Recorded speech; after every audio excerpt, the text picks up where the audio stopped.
Just a couple notes. Obviously, a good win, division win at home. It didn't start off well, but we bounced back, and then, the 3 takeaways, and then the ball security on offense, and there are a number of things that, lead you to having success in winning a game.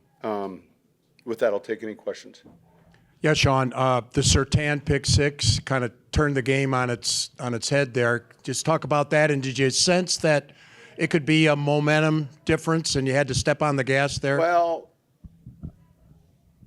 there's no stepping on the gas. He made a good play, so it wasn't like, he made a real good play. The significance of the play is it's a 10-point play because they're probably, in a minimum, going to kick a field goal from where it happened at. So that was a huge play for us. And at that point, then all of a sudden now it's 10-7. But that was, again, this game constantly goes back and forth. And when you score on defense, you win 80-some% of the time, and then 3 turnovers to none. But certainly it was a huge play, and at least a 10-point play. Sean, in the second half, obviously, Bo and the offense got going. Was there anything particularly allowed it to happen, or just the way the game unfolded? Look, I thought we ran it. We started getting some pressure looks. We still shot ourselves in the foot a couple times, and yet really came up with some big plays that we needed. They started. I think there was that point we talked about it on the sideline. Like, the pressure is going to go up now. We just got to know where we're going with the football and being decisive with it, and we did. Obviously, the 8-game losing streak. Now, how much does it matter to just get, you talked about this week, division win at home, and then a win against this team? Yeah, I think it's a big deal to win at home. Look, any team that any of us have been a part of that has been any bit successful has played well in the division, has typically played well at home. And we talked about that during the week.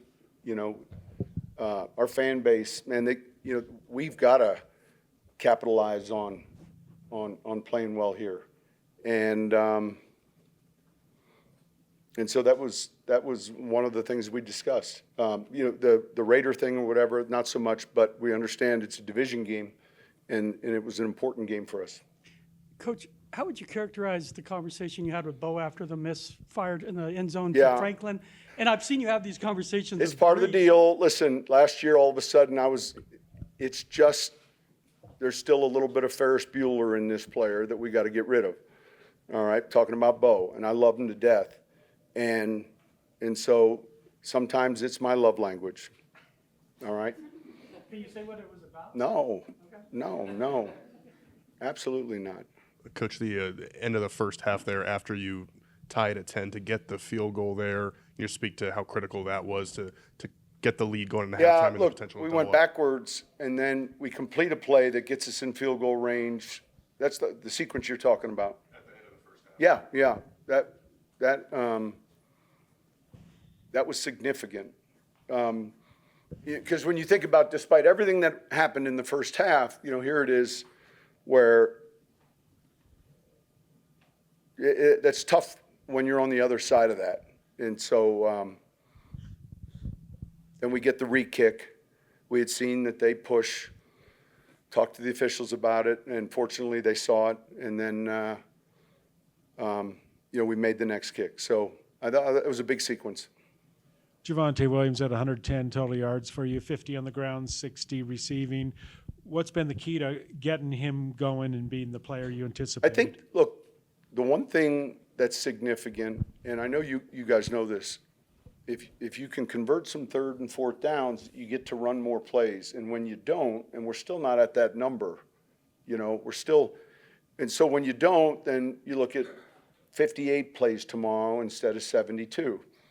And then when we look at 58 on Wednesday, you guys will ask me, can we get Mims going more? Or we got a lot of plays, but, man, we need to get better on third down to get to him. I think Javonte, man, he ran hard.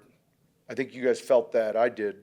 And there was a little bit more stress maybe on that room relative to the 2 backs knowing they were going to get a bigger workload as opposed to 3 total. And so I was real proud with how he played. And look, I haven't seen the film, but I think we blocked him pretty good. Coach, it was Bo Nix's first game with multiple passing touchdowns. How would you grade his day today? I thought, look, we start with, lead your team to wins and lead your team to the end zone. And I thought he did a good job of that. He made some really good plays with his feet. He's hard to sack. And then, you worry about the matchup with Crosby and Palcho. There's a lot going on when he's coming off the bus, and then the protections. But I thought he played well. Coach, at 0-2, you said, we'll look in the mirror and we'll see what kind of team we are coming up. 3 games later, what kind of team? Like it had a chance to be. Yeah, we're going to find out a little bit about our grit and resolve and some of those things. It had a chance to, and so I'm pleased that obviously we went on the road for a couple of weeks, and just as importantly, pleased that we were able to win this game, especially in light of like the people that were here today and the people that went into the Ring of Honor and the alumni. I mean, it's important. For us to play well here, and then today, more importantly, I would say. Sean, you mentioned that you knew you were going to get some pressure looks. Also, we're dealing with some injuries along the offensive line. What was just your impression of how you guys sort of handled that in and out part of it? Yeah, that was kind of in flux. Look, we're communicating from 1 minute we think this, and then, someone's back in, and then do we still have our jumbo package? Because we have a jumbo package, but then Pert is playing at right tackle. So some of that stuff is just it certainly helps when you have the 8th offensive lineman. There were years where it wasn't always the case, but it's just got to happen fast. Sean, to your right. Oh, I'm sorry. Just curious, what do you mean by Ferris Bueller? Oh, it's just funny. Yeah, I mean, just personality, or I'm just asking. Yeah, Ferris was kind of quirky, doing his own thing once in a while. I mean, I don't know. Did you watch the movie? Have you ever seen it? He's still got a little Ferris Bueller in him. I mean, he's got some. We mischievous. Not that, maybe a little bit, kind of subtly. Look, there are times where you send something in, and then I don't want it flipped, and then it gets flipped because and so it's all good. He works his tail off, and I am that way, and so it just is what it is. And yeah, that's it. All right, thanks.